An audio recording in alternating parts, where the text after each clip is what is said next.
In the summer of 1903, fewer than 20 people walked into two modest buildings on a quiet patch of land 20 miles outside New York City, and quietly began manufacturing the future of medicine. Walk through the front gates of the Rahway, New Jersey campus today, and what you find is not a relic. It is not a museum or a monument to something that once was. What you find is a living, expanding fortress of science. More than 6,000 employees, a reimagined global headquarters, and a drug pipeline that analysts value at over $70 billion in future commercial opportunity. The grass is trimmed, the labs are humming. The investment announcements come faster than the press releases can follow them. What began on 150 acres of New Jersey farmland is now ranked 65th on the Fortune 500.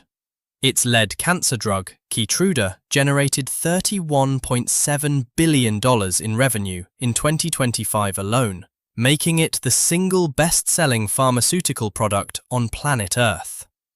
But this story is not a smooth, triumphant arc. It is something more complicated, more human. Because inside those gates, scientists saved millions from tuberculosis. Then, the company watched a blockbuster painkiller quietly cause tens of thousands of heart attacks. It developed the MMR vaccine that eradicated rubella birth defects, then faced a $4.85 billion legal reckoning that became the largest drug settlement in history.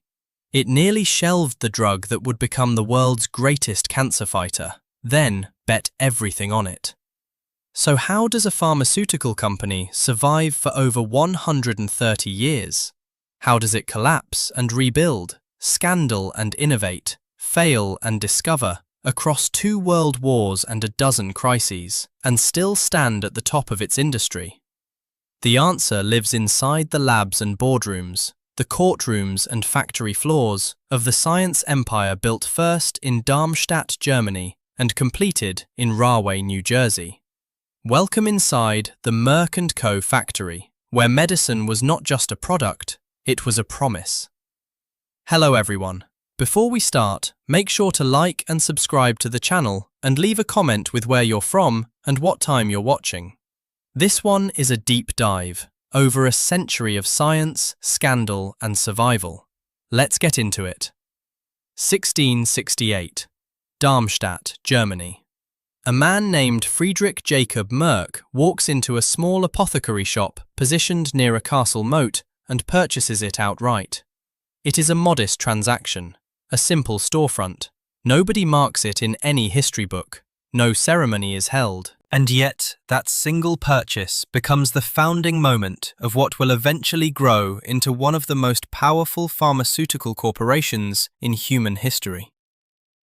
The pharmacy stays in the Merck family for generations. It is not unusual for German families to run apothecaries in the 17th and 18th centuries. But what distinguishes the Merck operation is an obsessive commitment to chemical purity. By the early 19th century, Emanuel Heinrich Merck has transformed the shop into a production laboratory. In 1827, the family begins commercially manufacturing morphine, deriving it from opium through a refined chemical process that would have seemed like alchemy to most of their contemporaries. Word travels. Merck's morphine and later their cocaine preparations, used then to treat sinus complaints and added to energy-boosting beverages, become known across European medical circles. The family understands something early that most businesses in any era fail to grasp. Reputation for quality is the only durable competitive advantage in a market built on trust. By the time the late 19th century arrives, the Merck operation has established its first documented business contacts in the United States, Russia, Italy, Great Britain, and Korea. The family name is stamped on chemicals sold to physicians and pharmacists across dozens of countries. Emmanuel Merck himself receives a gold medal from the Société de Pharmacie in Paris. Then, in 1887, a German-born Merck employee named Theodor Weicker boards a ship to America. He is not a Merck by blood, but he is a Merck by devotion. a company man trusted enough to be sent across the Atlantic to represent the parent operation. In 1891, armed with $200,000 from the parent company in Darmstadt, Vioxx founds Merck Co. in Lower Manhattan.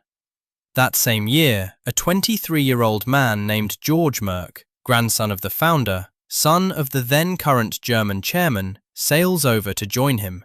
Together, they are building an American outpost of a European dynasty. But what nobody in that Manhattan office fully anticipates is that the American branch will soon be severed from its parent by the outbreak of a world war. And in that severing, a new and distinctly American empire will be born. 1917, Washington, D.C. The United States has just entered the First World War, and the federal government is scanning its roster of American businesses for anything with German connections. Merck Co. is impossible to miss. Its parent company is German. Its leadership carries German surnames. The Trading with the Enemy Act of 1917 gives Washington the authority it needs.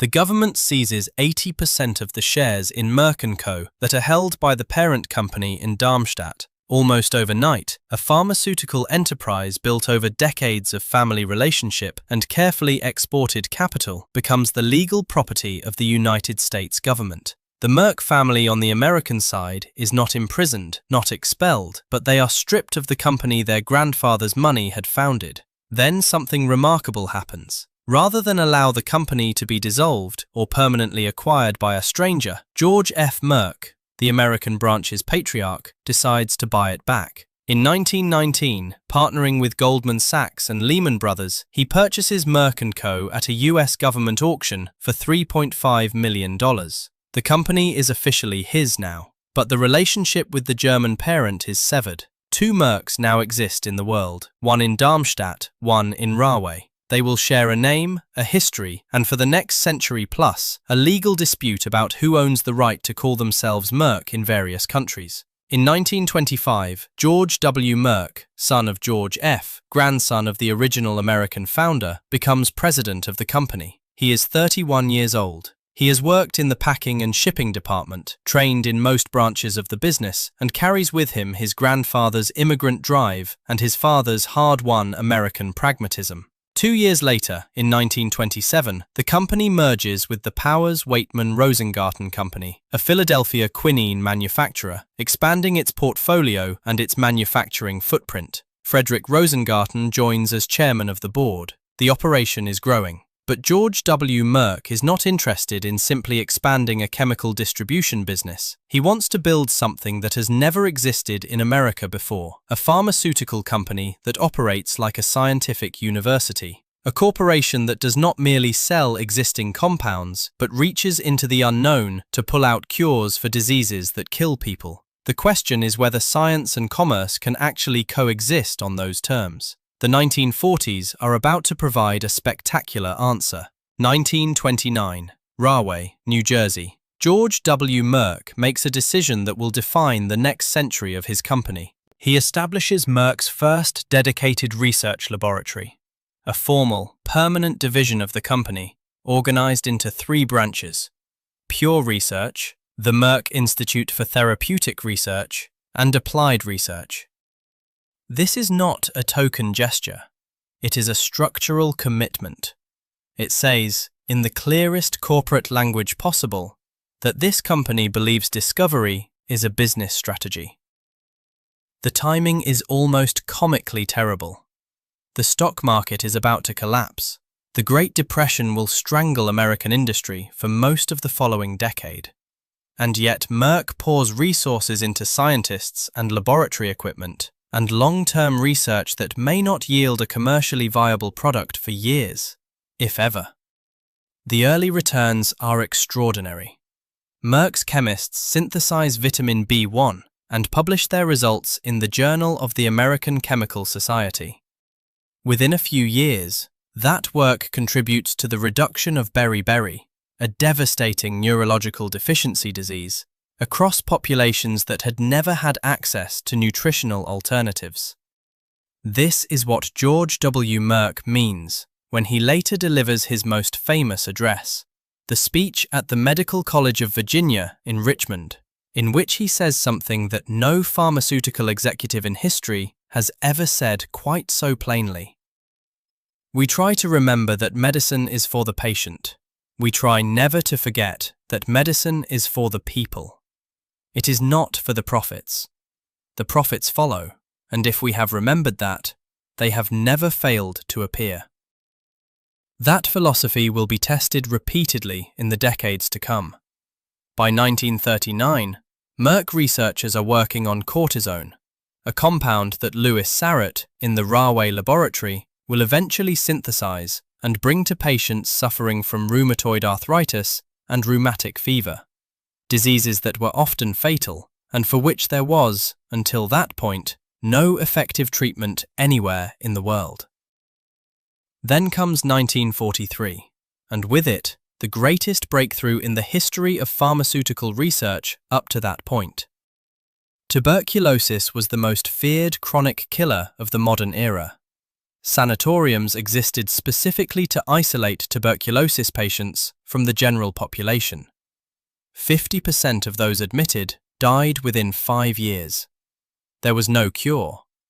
What happened next, funded in part by Merck, in a laboratory at Rutgers University, would change medicine permanently. And the way Merck handled what came after that discovery would say everything about the kind of company it was choosing to become. 1943, New Brunswick, New Jersey. In a soil microbiology laboratory at Rutgers University, a doctoral student named Albert Schatz is working long hours, sometimes sleeping on the laboratory floor, isolating compounds from soil microbes. His supervisor is Selman Abraham Waxman, a brilliant and methodical scientist who has spent his career investigating the bacterial life hidden in ordinary dirt. The research is funded by Merck Co, which has an arrangement with Rutgers. It will support Waxman's laboratory and hold the patent rights to any processes it develops. On October 19, 1943, Schatz isolates a strain of soil bacteria called Streptomyces griseus. From it, the team extracts a compound they name streptomycin. Animal trials at the Mayo Clinic, conducted by William Hugh Feldman and H. Corwin Hinshaw, confirm what the Rutgers team suspects. Streptomycin is active against the tuberculosis bacillus. It is the first antibiotic to attack the disease that has killed more human beings than perhaps any other in recorded history. Merck holds the exclusive patent. Under the strict logic of pharmaceutical commerce, this is extraordinary leverage. Tuberculosis is everywhere. The demand for streptomycin will be limitless. Merck could protect that patent with everything it has. Instead, George W. Merck does something that still stuns business analysts when they study it.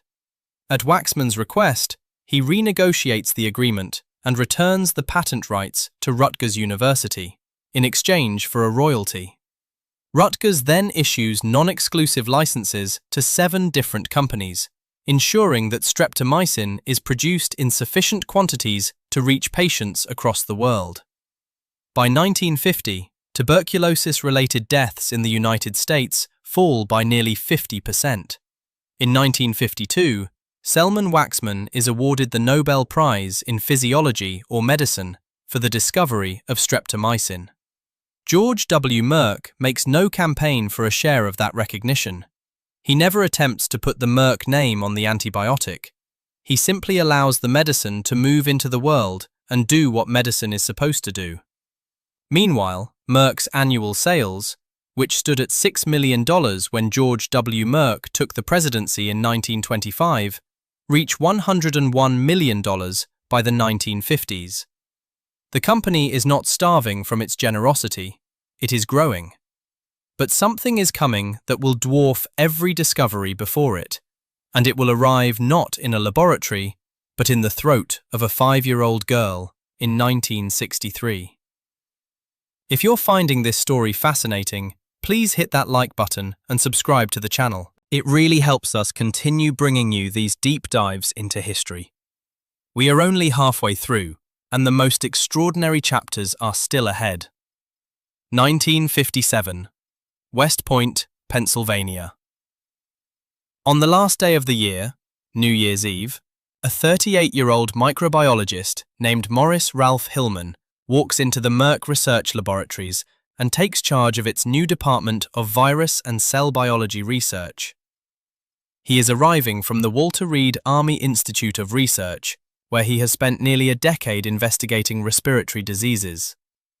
He has already, at the Army, identified the genetic changes that occur when influenza mutates, a discovery called antigenic shift and antigenic drift that remains foundational to flu vaccine science today.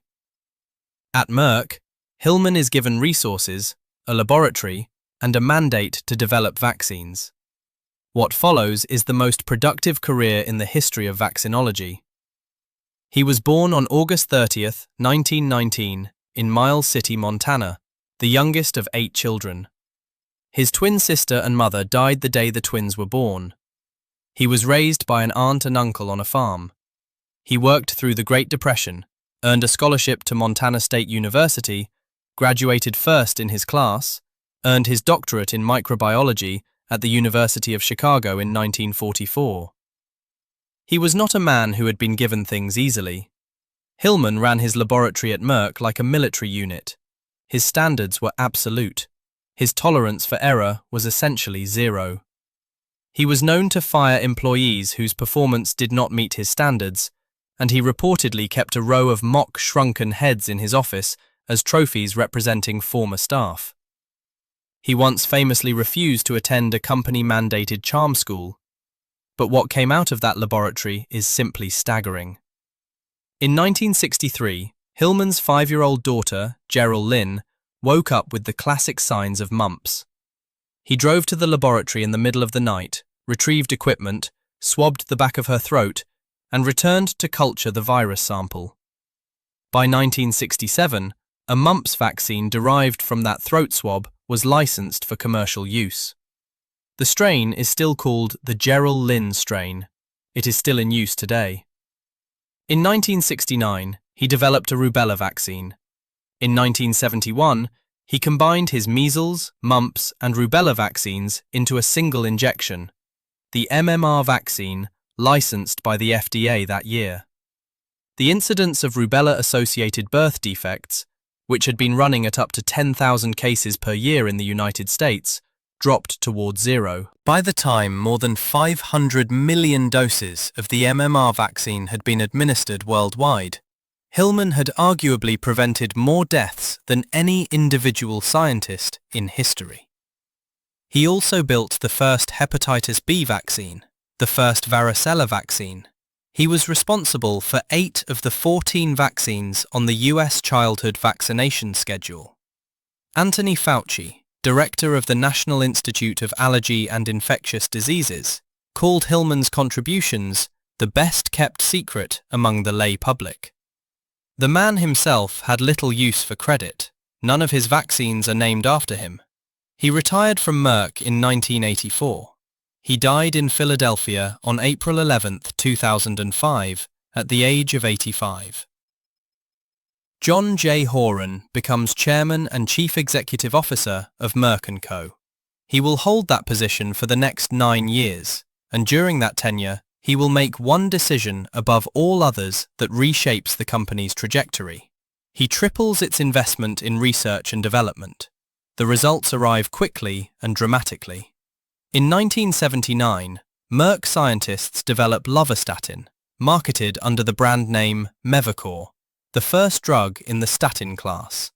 Statins work by blocking an enzyme in the liver that the body uses to produce cholesterol.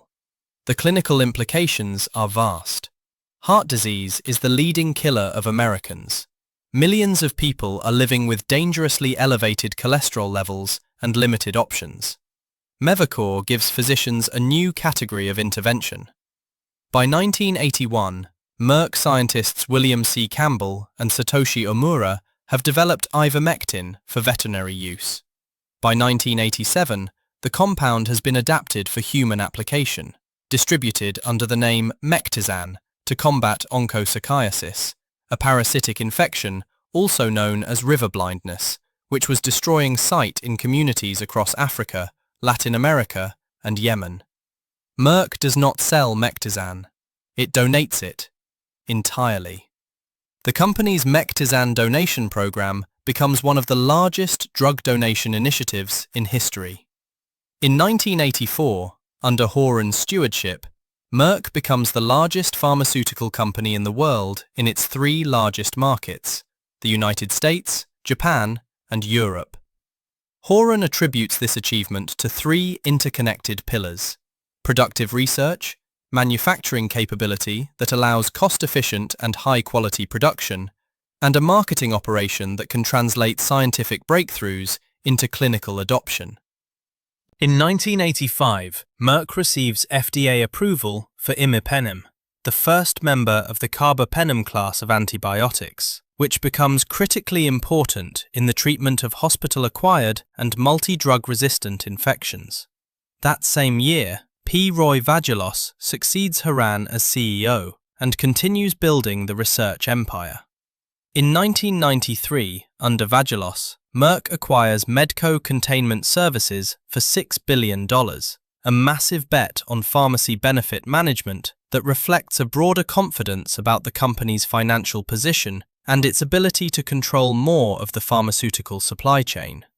By 1993, Merck's revenues are approaching $4 billion. The company that started with fewer than 20 employees in 2 buildings on 150 acres of New Jersey farmland is, by every measurable standard, a science empire. Then something went wrong, quietly at first, then catastrophically. 1999, White House Station, New Jersey. In May of that year, the U.S. Food and Drug Administration approves a new Merck drug called Vioxx, known generically as rofecoxib, for the treatment of arthritis and acute pain. Vioxx is a selective inhibitor of the enzyme cyclooxygenase 2, meaning it targets inflammation without the gastrointestinal bleeding risks associated with older anti-inflammatory drugs like naproxen. Within months, it becomes one of the most prescribed painkillers in the world. 20 million Americans will eventually take it. The problems appear almost immediately in the clinical data, but they do not appear immediately in the public record. In January 1999, Merck launches the VIGA study, the Vioxx Gastrointestinal Outcomes Research Trial, involving more than 8,000 participants. By November of that year, the study's Safety Monitoring Board is already flagging elevated rates of serious cardiovascular events among Vioxx users. 79 of 4,000 patients taking Vioxx have experienced serious heart problems or death, compared with 41 in the naproxen group. The data lands internally at Merck, and the company adjusts its labeling in 2002 to acknowledge possible cardiovascular risks. But it does not withdraw the drug. Instead, internal email traffic later released in litigation shows marketing executives describing critical physicians as targets to be neutralized or discredited. One employee email reads, "We may need to seek them out and destroy them where they live." On September 23, 2004, Merck receives results from a new clinical trial, the APPROVE study, confirming that Vioxx doubles the risk of heart attacks and strokes in patients who have been using the medication for over 18 months. 7 days later, on September 30th, Merck withdraws Vioxx from the global market in what becomes, at the time, the largest drug recall in history. Research published in the medical journal The Lancet estimates that 88,000 Americans suffered heart attacks as a result of taking Vioxx. 38,000 of them died. Approximately 60,000 lawsuits are filed. The cases are consolidated into multi-district litigation number 1657 in the Eastern District of Louisiana under Judge Eldon Fallon. In November 2007, Merck agrees to pay $4.85 billion to settle the outstanding claims, the largest pharmaceutical settlement ever reached at that time. In 2011, the company pays an additional $950 million to settle criminal charges related to illegal marketing. In 2016, it settles a shareholder class action lawsuit for $830 million. The total cost of Vioxx exceeds $6 billion. The human cost is incalculable.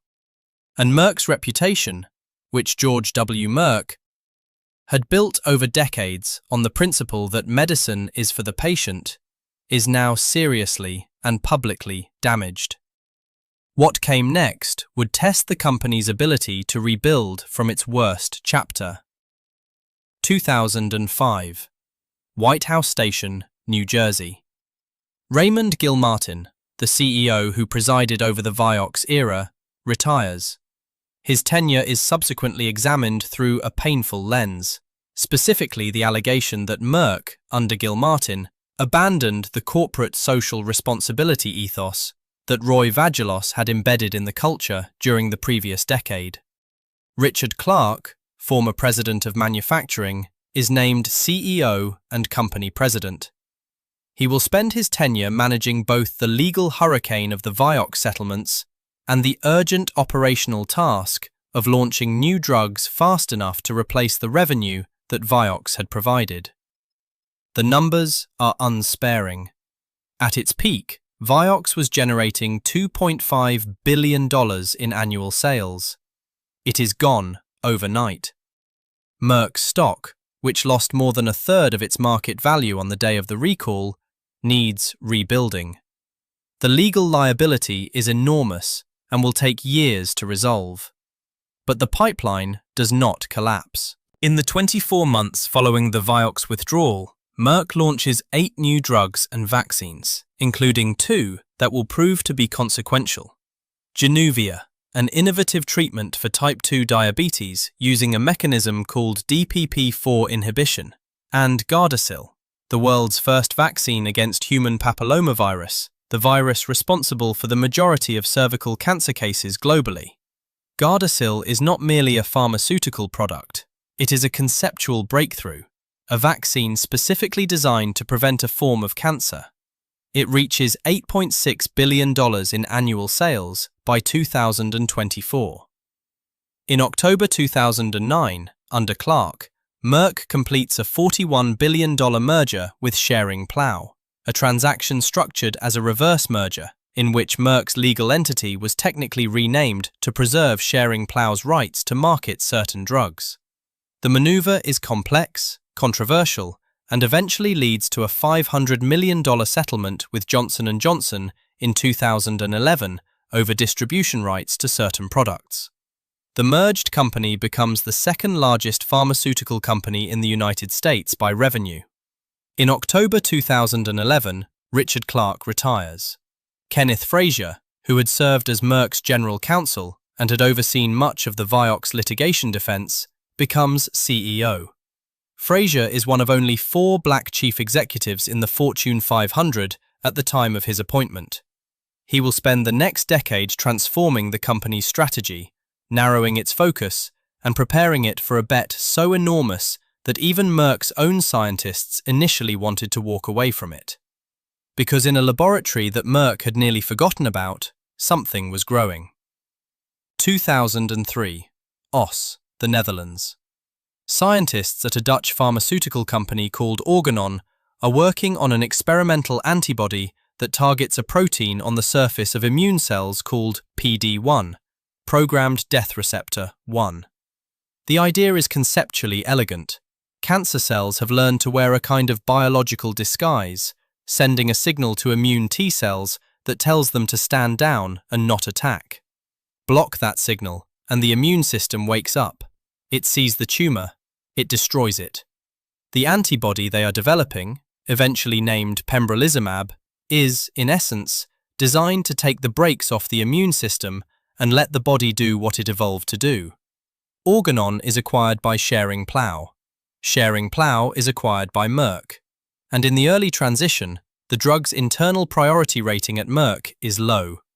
Development is moving slowly. By early 2010, Merck has terminated the program and is preparing to outlicense the compound entirely. Then, a pivotal paper appears in the New England Journal of Medicine. Scientists at Bristol Myers Squibb publish results showing that their own PD-1 pathway inhibitor, nivolumab, is producing remarkable responses in patients with advanced melanoma. The field is opening. Merck, at that point, had virtually no infrastructure in oncology and almost no expertise in immunotherapy. What happened next is a study in institutional urgency. Martin Huber, one of the few senior Merck executives with deep lung cancer experience, steps down from his management role to directly lead clinical development of pembrolizumab. The Phase 1 clinical trial, launched in early 2011, grows into the largest Phase 1 oncology trial ever conducted, with approximately 1,300 participants across melanoma and lung cancer.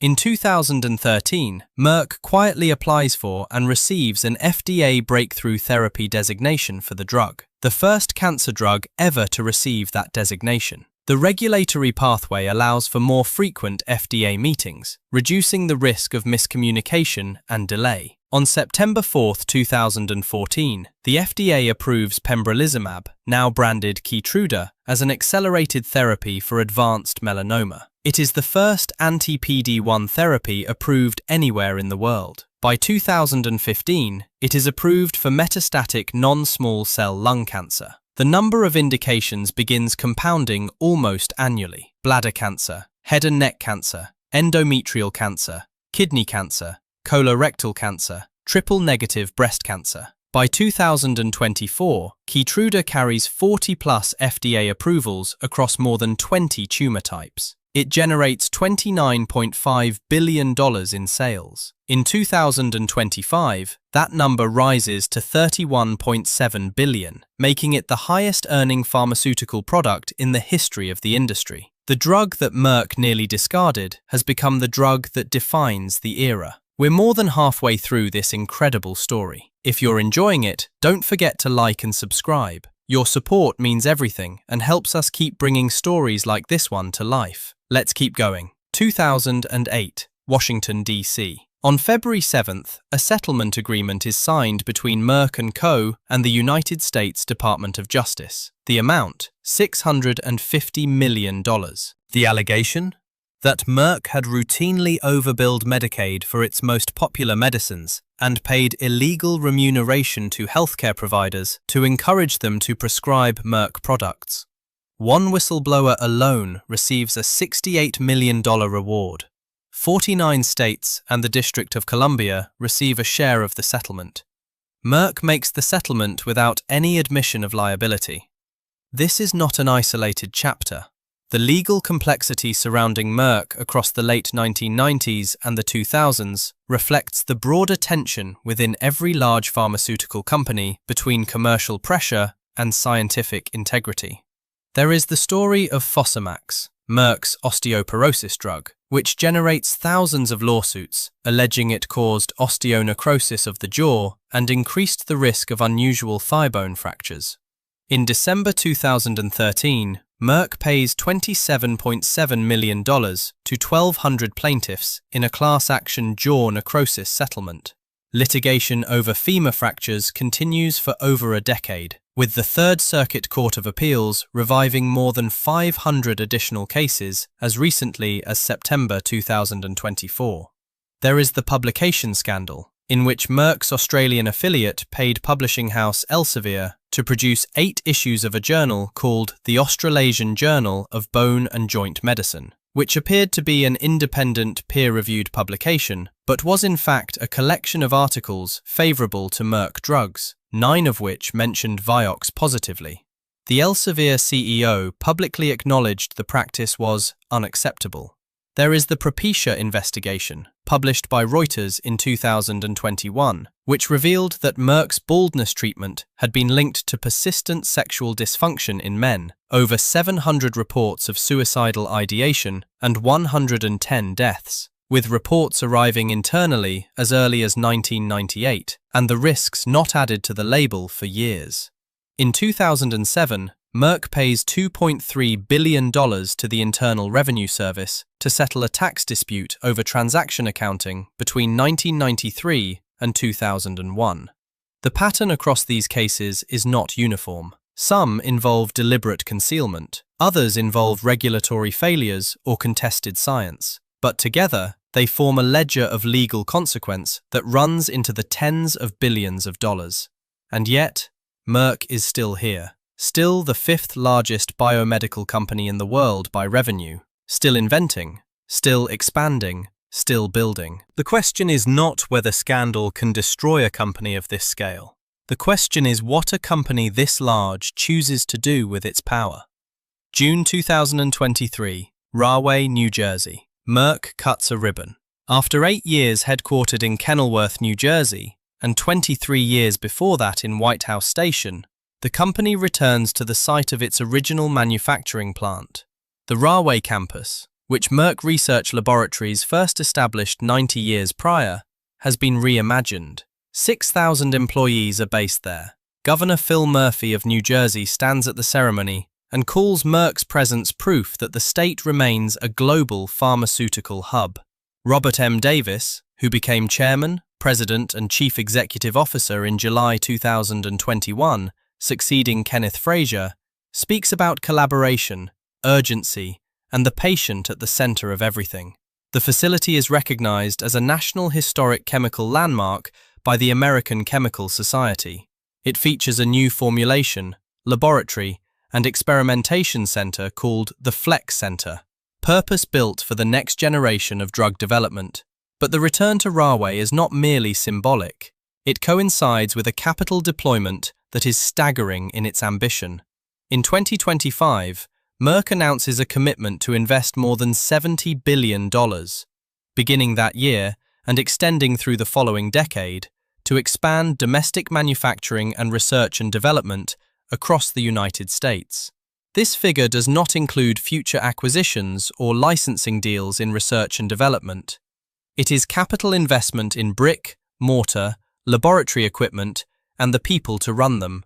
More than $3.5 billion is earmarked for the Rahway headquarters alone. A $3 billion center of excellence for pharmaceutical manufacturing is under construction in Elkton, Virginia, a 400,000 square foot facility anticipated to create more than 500 full-time roles and 8,000 construction jobs. A $1 billion biologics center is breaking ground in Wilmington, Delaware.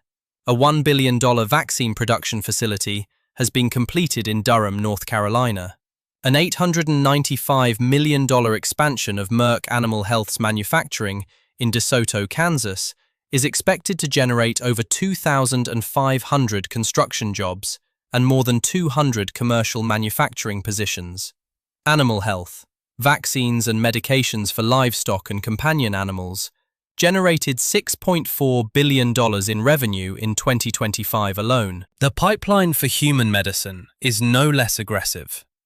Merck has active or recently completed trials spanning over 20 cancer types. A personalized cancer vaccine developed in partnership with Moderna, designated V940, is in late-stage development. An oral PCSK9 inhibitor for high cholesterol, MK0616, is in Phase 3 trials with a target launch by 2027. A new drug called Winrevair for pulmonary arterial hypertension generated $1.4 billion in just its first full year of commercial availability. The empire is not resting, it is accelerating. 2026. Wall Street knows what is coming. In 2028, Keytruda, the world's top-selling pharmaceutical product, the drug that generates nearly half of all Merck revenue, the molecule that a team of scientists nearly let die in 2010, will lose its patent protection in the United States. Generic and biosimilar manufacturers will be free to produce versions of pembrolizumab at a fraction of the cost. The commercial exclusivity that has made Keytruda a $31 billion a year product will, in the strict sense of pharmaceutical law, expire. The pharmaceutical industry has a name for this kind of moment. They call it a patent cliff, and the Keytruda cliff is, by the scale of the drug's revenue, among the most consequential patent expirations in the history of medicine. Merck's leadership does not pretend the challenge is small. In July 2025, CEO Robert Davis announces a plan to reallocate $3 billion of internal spending by the end of 2027, shifting resources from slower growth areas of the business toward newly launched drugs and experimental pipeline candidates. The company also announces $3 billion in annual cost reductions by 2027. Simultaneously, Merck is working to extend Keytruda's commercial life through innovation rather than exclusivity alone. In September 2025, the FDA approves Keytruda QLEX, a fixed-dose subcutaneous formulation of pembrolizumab that can be injected under the skin in approximately 1 minute, rather than administered as a lengthy intravenous infusion. The practical advantage for patients is significant. The commercial advantage for Merck is that a meaningfully differentiated delivery system can command its own market position even after the original intravenous formulation faces biosimilar competition. Gardasil, the company's second-largest product, is facing its own pressures. Sales of Gardasil in China, where the vaccine had been expanding rapidly, collapse after Merck halts shipments into that market in early 2025 to allow elevated inventories to clear. Full-year 2025 Gardasil revenue falls 39% to $5.2 billion. The Centers for Disease Control and Prevention is simultaneously reconsidering whether the recommended dosing regimen, 2 to 3 doses, should be reduced to a single dose, which would further compress future demand. But here's the thing about Merck's history. Every time the floor appeared to give way, the World War I seizure, the Vioxx collapse, the Gardasil headwinds, the company found something waiting on the other side of the crisis. The question now is whether the pipeline is strong enough to flatten the cliff into the manageable hill its leadership insists it will be. 20 analysts on Wall Street, 20 different answers. 2026. Global clinical trial sites spanning 40 countries. Merck is currently running more than 1,600 clinical trials studying Keytruda across a wide variety of cancers and treatment settings. But Keytruda is no longer the only story the company is telling. It is racing to build a post-Keytruda identity, and the candidates in its pipeline represent some of the most scientifically ambitious work in modern pharmacology. Winrevair, sotatercept, is the clearest early success of this new chapter. Approved in the United States for pulmonary arterial hypertension in early 2024, it generated $1.4 billion in revenue in its first full year on the market. Peak sales estimates from analysts run between $5 and $7 billion annually. That is a drug that could, by itself, replace a significant portion of any future revenue erosion. MK0616 is an oral PCSK9 inhibitor being developed for the treatment of high cholesterol. PCSK9 inhibitors represent a class of medicines that can dramatically lower LDL cholesterol, the kind associated with cardiovascular disease, in patients for whom statins are insufficient. Current approved PCSK9 inhibitors are injectable biologics that many patients find burdensome. An oral formulation would represent a genuine clinical and commercial breakthrough. Phase 3 trials are running. The partnership with Moderna on V940, a personalized mRNA cancer vaccine being tested in combination with Keytruda for patients with high-risk melanoma, represents Merck's most forward-looking oncology bet. In a Phase 2 trial, the combination reduced the risk of recurrence or death by 49%, compared with Keytruda alone. Phase 3 trials are underway across multiple tumor types. In January 2026, the Wall Street Journal reports that Merck is in active discussions to acquire Revolution Medicines for approximately $30 billion, a California-based biotechnology company developing a new class of cancer drugs called RAS inhibitors, which target one of the most common and historically undruggable mutations in human cancer. The acquisition, if completed, would signal Merck's intention to remain at the frontier of oncology science for another generation. The company's total research and development investment reached $17.9 billion in 2024. That is not the budget of a company coasting on its legacy. That is the budget of a company that believes the next century of medicine will require as much reinvention as the last. Somewhere in those labs, in Rahway or West Point or Wilmington or Dunboyne, Ireland or Singapore, a scientist is probably working right now on the compound that will define the next era of Merck's history. We just don't know what it is yet, and neither does Merck. Walk back through the gates of the Rahway campus today, past the reimagined headquarters, past the Flex Research Center, past the laboratories where Louis Sarret once synthesized cortisone, and where the echoes of Maurice Hillerman's demands still seem to reverberate through the tile and glass. And you are standing on the same ground where fewer than 20 people once worked out of 2 buildings with only 2 functioning telephones. If you look closely, you can find the plaques. The National Historic Chemical Landmark designation from the American Chemical Society, the centennial commemorations, the quiet markers of discovery that saved hundreds of millions of lives.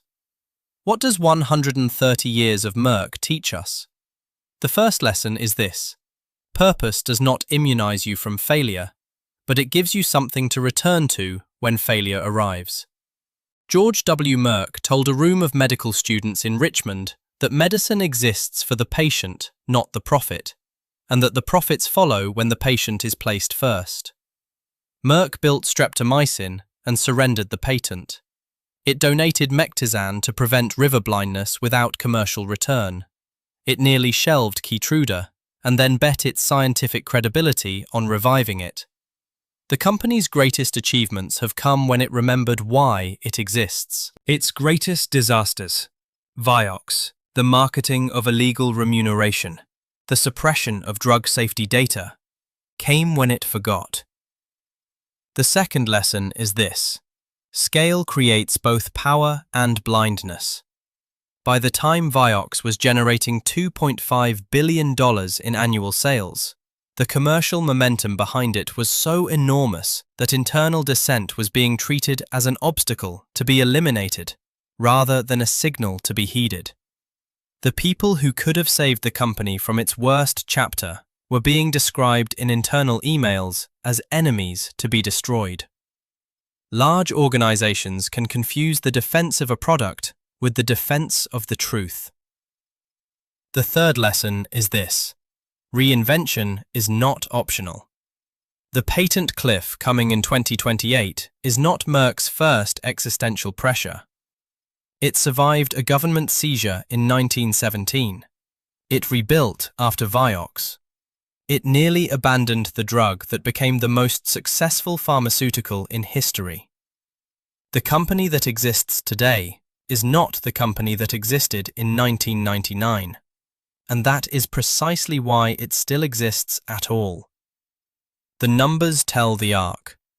Founded 1891. First New Jersey manufacturing in 1903. Annual revenues reaching $6 million in 1925. $101 million by the 1950s. $4 billion in the early 1990s. $65 billion in 2025. 135 years, countless cures, enormous scandals, persistent reinvention. The 2 buildings in Rahway have long since multiplied into a global network of laboratories and factories spanning 4 continents. The 2 telephones have become a research and development apparatus that spends nearly $18 billion a year chasing the unknown. The question that George W. Merck planted in 1929, when he funded a research laboratory during the Great Depression on the belief that science and commerce could coexist, is still being answered. Every drug approved, every trial enrolled, every lab coat walking through those gates in the morning is part of that answer. The factory is still running. The science empire continues to evolve.